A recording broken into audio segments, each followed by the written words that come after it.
Halo guys, jumpa lagi dengan TPB Santuy. Pada kali ini kita akan mulai masuk ke materi yang baru mengenai listrik statis atau elektrostatik. Dan kita akan bahas khusus di gaya dan medan listrik. Dan kita untuk video ini kita akan coba bahas mengenai gaya listrik ya, atau disebut juga gaya Coulomb. Jadi dasar dari listrik itu adalah yang namanya muatan listrik. Oke, kita tahu muatan listrik ada dua jenis. Ada muatan listrik yang positif, simbolnya plus, dan ada muatan listrik yang negatif, simbolnya minus. Dan kedua muatan ini punya interaksi, yaitu gaya listrik. Bisa tarik-menarik atau tolak-menolak, tergantung jenis muatannya. Kalau muatannya sejenis, misalnya ini ya, ada dua muatan sama-sama plus nih, maka mereka akan tolak-menolak. Tolak ya, jadi yang kiri tolak ke kanan, yang kanan tolak ke kiri. Sama kalau misalnya sama-sama minus, juga sama ya, ini tolak-menolak. Dan kalau berlawanan muatannya, jadi yang satu plus dan yang satu minus, maka mereka akan tarik-menarik. Gitu. Ini prinsip dasar dari gaya listrik atau gaya Coulomb. Nah, sekarang bagaimana perumusannya? Apa rumus gaya Coulomb antara dua muatan? Jadi ini kira-kira ilustrasinya nih ya. Misalnya kita punya dua muatan, masing-masing Q1 dan Q2. Misalnya aja mereka sama-sama positif. Jadinya kan tolak-menolak tuh ya. Terus jarak antara mereka itu R. Nah, gaya pada muatan 1 akibat muatan 2 itu kan ditolak ke kiri. Kita kasih nama F12. Gaya pada 1 akibat 2. Sama halnya dengan muatan 2, gaya pada muatan 2 akibat muatan 1 namanya F21. Kedua gaya ini punya besar yang sama, tapi arahnya berlawanan. Ya, jadi selalu berlawanan nih. Satu ke kiri, satu ke kanan. Nah, ini berarti kedua gaya ini adalah pasangan gaya aksi reaksi karena bekerja pada benda yang berbeda, besarnya sama tapi arahnya berlawanan. Nah, gimana sekarang rumusnya? Ini dia rumusnya. Jadi F12 besarnya ya, F12 itu sama dengan F21 sama dengan K kali Q1 kali Q2 per R kuadrat. Dan juga kita tahu muatan itu kan sebenarnya bisa plus bisa minus ya. Karena kita cuma pengen cari besar, biasanya ini dikasih tanda mutlak. Dikasih tanda mutlak, kita cuma pengen cari besar muatannya aja. Gitu. Jadi kalau tandanya minus, nggak dimasukin tandanya. Gitu ya. Nah, K itu apa? K itu bisa di breakdown lagi sebenarnya. Jadi K itu sama dengan 1/4 Pi Epsilon 0. Dengan Epsilon 0 itu adalah sekian angkanya. Ini disebut dengan permitivitas vakum. Oke, jadi itu rumus dasarnya nih ya. Dan rumus ini kita dapat nanti besarnya. Sedangkan kalau mau cari arah ya, karena gaya itu kan vektor. Kalau mau cari arah berarti manual dari gambar si muatannya. Nah, sebenarnya ada rumus yang langsung sekaligus nih. Kalau kita pakai rumus itu, kita dapat besarnya dan sekaligus arahnya. Jadi udah langsung dalam bentuk vektor si gayanya. Itu kita kasih nama rumus formal ya. Jadi rumus formal gaya Coulomb itu seperti ini.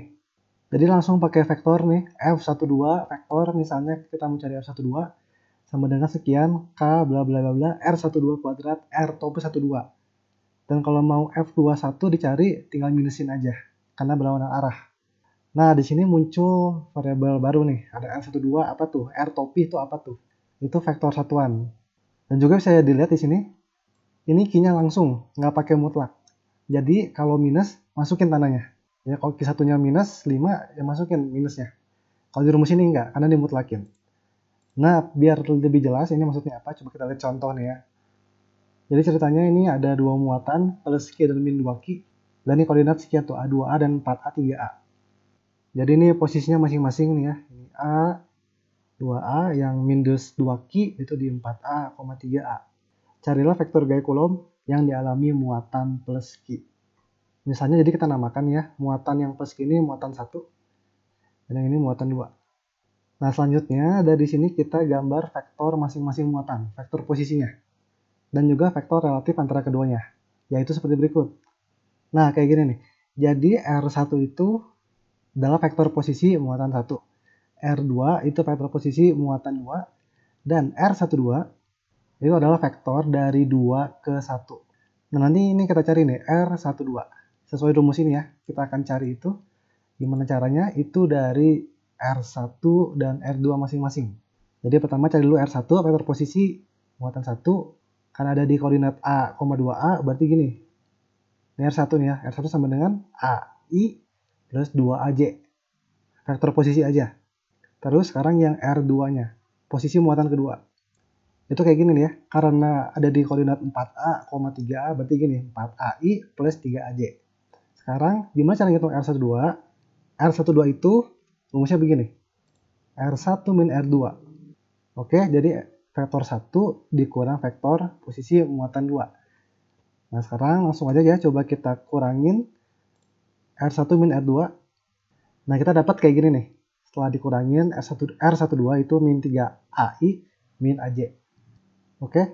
Nah, tapi kita butuh apa? R topi dan R doang tanpa vektor. Nah, R doang tanpa vektor itu artinya adalah besar si vektornya. Jadi cari besar vektor dari R12. Jadi gini ya, R12 sama dengan besar dari vektor R12. Ini pakai Pitagoras saja. Berarti ini akar minus 3A kuadrat berarti 9A kuadrat plus minus A dikuadratin A kuadrat. Oke, nanti kita akan dapat A akar 10. Oke, itu R12 tanpa vektor ya, itu besarnya. Yang tidak lain adalah jarak dari muatan 1 ke muatan 2. Jaraknya berapa? A akar 10. Nah, sekarang yang topi gimana? Seperti definisi vektor satuan, yaitu adalah vektor tersebut dibagi dengan besarnya. Jadi R topi 12 adalah R12 vektor dibagi dengan besarnya. Oke, jadi tinggal input aja, ini dibagi dengan ini. Maka nanti kita akan peroleh hasil seperti ini. Ini R topi 12 minus 3I plus J pada akar 10. Oke, kita udah dapat semua nih berarti ya. R topi 12 udah tahu, R12 udah tahu. Q1 dan Q2 itu adalah muatan masing-masing. Q1-nya itu Q plus Q dan Q2-nya adalah minus 2Q. Tinggal dimasukin dan include juga tanda minusnya ke rumus yang ini nih ya. Nanti kita akan dapat hasilnya. Ini matematik aja berarti kita akan dapat F12 sama dengan K dikali 2Q kuadrat per 10A kuadrat bla bla bla. Ini nih ya, jadi positif semua. Kenapa? Karena ini ada tanda minus, sama di sini juga tanda minus nih, R topi, jadi kali jadi positif. Dan K-nya nanti bisa diubah lagi. Jadi ini ya, 1/4 epsilon 0, dan nanti kita akan dapat hasil rapihnya. Itu seperti ini. Q kuadrat per bla bla bla. 3I plus J. Jadi ini udah vektor. Kita bisa dapat besar, dan juga kita bisa dapat arahnya. Nah, untuk ngecek, bener nggak perhitungan kita, lihat arahnya nih ya. Ini 3I plus J, itu berarti ke arah kanan atas. Nah, coba kita lihat, ini kan plus dan minus ya muatannya. Berarti mereka pasti tarik-menarik. Nah, kalau tarik-menarik, berarti gini kan, 1 tarik 2. Arahnya ke sana, berarti kayak gini. Ini F12, harusnya begini. Secara geometri. Dan bener ya, F12 ke kanan atas, ditarik. Dan bener, sesuai dengan hasil kita, 3I plus J, kanan atas. Gitu, jadi sebenarnya ini bisa juga pakai cara yang ini, pakai rumus yang biasa, yang tanpa vektor. Berarti nyari R kuadratnya itu jarak antara plus Q dan min 2Q. Yang tidak lain adalah A akar 10. Cuman ini baru besar. Nanti nyari arahnya manual. Gitu. Jadi memang kalau yang ini lebih gampang, lebih langsung pakai cara ini ya, cara formal. Cuma mungkin kekurangan cara formal adalah terlalu matematis. Kalau ini kan visual, menghayal gitu. Oke, kita coba satu soal lagi ya. Jadi ini ceritanya ada 3 buah muatan listrik, masing-masing besarnya sama, muatannya besarnya Q 4 mikrocoulomb. Tapi tandanya beda-beda. Ini min plus plus. Letak pada bidang XY kayak gini, dengan posisi seperti ini. Disuruh cari resultan gaya Coulomb pada muatan yang terletak di koordinat 6,8 cm. Dan ini untuk memudahkan, jadi K-nya 1/4 pi epsilon 0 itu sama dengan ini. Ini untuk memudahkan perhitungan. Oke, pertama-tama untuk memudahkan kita buat dulu ya penamanya. Di sini muatan 1, yang ini 2, yang ini 3. Misal kayak gini nih ya. Berarti kita ingin mencari resultan gaya Coulomb pada muatan 3. Nah, sekarang coba kita pakai cara yang non formal. Jadi coba pakai langsung rumus ini ya. Kita pakai rumus ini dapat besarnya, cari arahnya manual. Nah, sekarang kita punya 3 muatan nih. Tadi kan 2 muatan doang. Kalau 3 muatan gimana ngitungnya? Nanti akan ada 2 interaksi berarti. Muatan 3 ini dipengaruhi oleh gaya oleh 1 dan gaya oleh 2. Paling gampang ya, 3 dan 2. Ini karena sama-sama plus, maka akan tolak menolak. Kita gambarkan gayanya seperti ini. Jadi gambar garis penghubung kedua muatan, dan gayanya nanti akan seperti ini, tolak menolak. 3 ditolak ke atas. F, ini F32. Terus 3 dan 1 juga berinteraksi. Ini plus, ini minus, berarti ditarik ya. 3 ditarik 1 ke arah sana, berarti gini. Ini F31. Sekarang kita bisa cari besarnya langsung. Jadi F32 itu berarti K Ki per R kuadrat. K dikali sama-sama Ki kuadrat per R kuadrat. Dan R-nya itu jarak antara 3 dan 2, yaitu apa? 8 cm ya. Karena ini 0, ini 8, sumbu Y-nya, jadi 8 cm. Oke. K-nya udah ada, ini K-nya, ini Q-nya. Tinggal dimasukin angkanya. Kita dapat 22,5 Newton.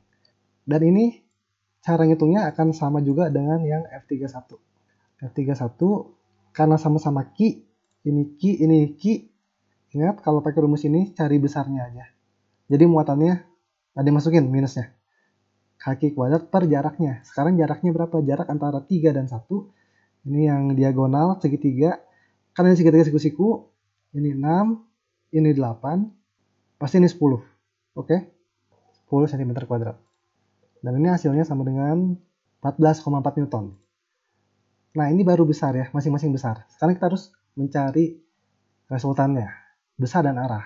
Nah, ini nanti akan jadi seperti cara resultan vektor, seperti pada video yang sebelum-sebelumnya, video awal banget. Oleh karena itu kita perlu sudutnya, kita perlu bikin sistem koordinat baru dan sudutnya digambar. Jadi ini misalnya ya, sudutnya yang ini nih, ini kasih nama sudut theta. Nah, kita bikin baru, jadi kayak gini nih.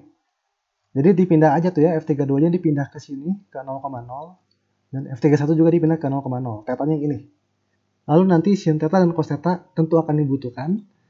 Dan ini bisa dilihat dari sini, ini segitiga siku-siku. Sin theta berarti depan per miring, depannya ini 6, ini 10, jadi 3/5.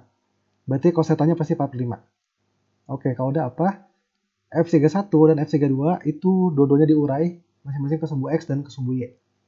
Untuk yang F32, sumbu X-nya 0 ya, karena ini murni ke sumbu Y. Jadi F32X-nya 0, sedangkan F32Y-nya adalah 2,5. Sesuai dengan besarnya ya, karena murni ke sumbu Y. Nah, F31 ini miring, jadi harus diurai. Kira-kira akan seperti ini.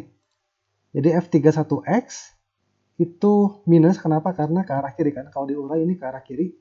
Minus F31 sin theta. Jadi berdasarkan geometri ya, F31 sin theta. Ini dihitung, F31-nya udah ada. Dapat segini, nanti dapat segini.